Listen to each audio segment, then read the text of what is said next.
جب بھی ہم پروگرام سٹارٹ کریں ہم بالکل مذمت کریں. میں مذمت کرتا ہوں ڈان لیگز کی، میں مذمت کرتا ہوں اس دن کی کہ جس دن پاکستان کے چیف کے طیارہ اغوا ہوا تھا. میں مذمت کرتا ہوں اس دن کی کہ جس دن کلبھوشن کے اوپر بات ہوئی تھی اور میاں نواز شریف نے بات کی تھی. میں مذمت کرتا ہوں اس دن کی کہ جب سپریم کورٹ کے اوپر ایک حملہ ہوا تھا. میں مذمت کرتا ہوں اس دن کی کہ جس دن جب کیا کہہ سکتے اس کا جب ان لوگوں نے اسرائیل سے اپنے لیے مشینری منگوا کے، ٹیکسٹائل کی مشینری کے یونٹس منگوا کے، اسپننگ یونٹس منگوا کے اپنے لگوائے تھے. میں مذمت کرتا ہوں ہر اس دن کی کہ جس میں اس قسم کے واقعے ہوئے تھے. اچھا، اور میں مذمت کرتا ہوں اس دن کی بھی کہ جس میں پاکستان کے پرائم منسٹر نے یہ آن ریکارڈ کہا تھا کہ ممبئی کے جو حملے ہوئے تھے وہ پاکستان سے ہوئے تھے. میں بالکل ان سے ایگری کرتا ہوں اور میں مذمت کرتا ہوں. اب بات آ جاتی ہے کہ ریاست کو بچانا ہے. دیکھیے میں سر اس کی میں کر چکا ہوں، اس کی میں ہمیشہ کرتا رہا ہوں، اور میں ہمیشہ کہتا ہوں کہ کسی قسم کی جلاؤ گھیراؤ، کسی قسم کا جلاؤ گھیراؤ اس ملک میں، لیٹ الون آرمی انسٹالیشنز، کسی پرائیویٹ انسٹالیشنز کے جلاؤ گھیراؤ ہر قسم کی چیز ہے وہ غلط ہے. جس نے بھی کیا اس کو سزا ملنی چاہیے، اس شخص کو بھی سزا ملنی چاہیے جس نے جہاز کو ہائی جیک کیا تھا. ایک چیف آف آرمی سٹاف کے علاوہ اس میں اور کتنے لوگ بیٹھے تھے، ان کی زندگی خطرے میں ڈال دی تھی. میں تو سمجھتا ہوں اس کو بھی پکڑنا چاہیے، اس کے ساتھ بھی اس سے چیزیں ہونی چاہیے. لیکن لیٹس موو آن.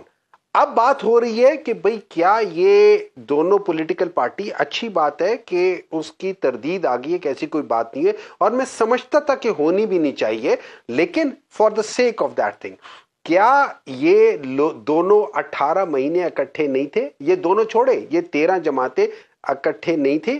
اس میں ان لوگوں نے کیا چیز ایسی اچیو کر لی کہ جو ابھی صرف میاں نواز شریف کے آنے سے ٹھیک ہو جائیں گی؟ وہی اسحاق ڈار جو سب سے امپورٹنٹ چیز ہے، جو اس کی ہم بات کرتے ہیں اکانومی میں، وہی 1997 میں آئی ایم ایف نے کہا تھا کہ اسحاق ڈار فگرز فچ کرتا ہے.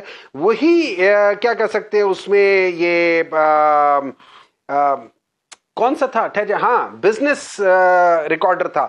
انہوں نے 2013-18 کے درمیان میں کہا تھا کہ ان لوگوں نے جو -0.3 کا جو ان لوگوں نے اپنا وہ شو کرنا چاہیے تھا، انہوں نے +0.3 کے لحاظ سے شو کیا تھا، اور انہوں نے جو گیپ تھا اس کو انہوں نے ظاہر نہیں کیا.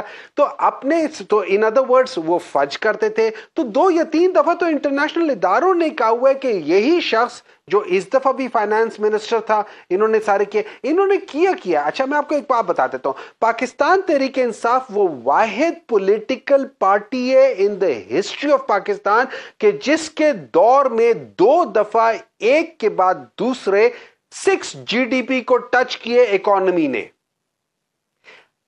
کسی اور پولیٹیکل پارٹی کو یہ اعزاز حاصل نہیں ہے.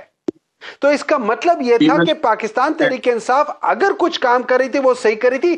ایک اور بات یاد رکھیں کہ جو جیسے ابھی وہ شرمیلا فاروقی صاحبہ کہہ رہی تھی نا، وہ بالکل یہ کہنا چاہ رہی تھی کہ جب کہ خواجہ آصف صاحب کہتے ہیں کہ ہم تو 2019 سے ہم لوگ اسٹیبلشمنٹ کے ساتھ بات کر رہے ہیں، حالانکہ جو چارٹر آف ڈیموکریسی ہے اس کا یہ لوگ 6 نمبر 22 پڑھ لیں، اس میں لکھا ہوا ہے کہ ہم لوگ اسٹیبلشمنٹ سے بات نہیں کریں گے.